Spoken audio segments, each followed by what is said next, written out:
My first unboxing. I'm so excited. We're gonna open this package first because I'm most excited about this package because it is from one of my idols, Brad Mondo. If you've been following my journey, you'll know that in the beginning of my TikTok days, I would try so hard to get Brad's attention, but now I finally have his attention, or maybe his PR team's attention. We got 4 different colors. We got berry, slate gray, coral, coral. Coral sounds kind of cool though. Like, are you for real? Are you coral? Lime green.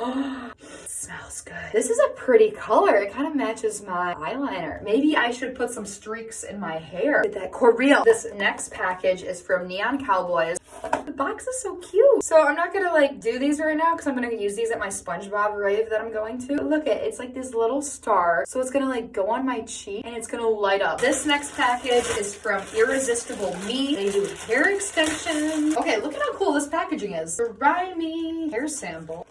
So let's see if this matches my beautiful blonde hair when she's curled. Super thick, like all the way down. Yeah. Look at how perfect that like matches my hair. And like, let's see, we put in my ponytail, like perfect freaking match. Like, I can't wait to try these on and like actually have some long, luscious hair. I didn't know they were gonna send me this. They sent me one of those hair sparklers. I'm excited to do this. I'm gonna give myself some glitz and glamour. Irresistible Me, you guys really hooked me up.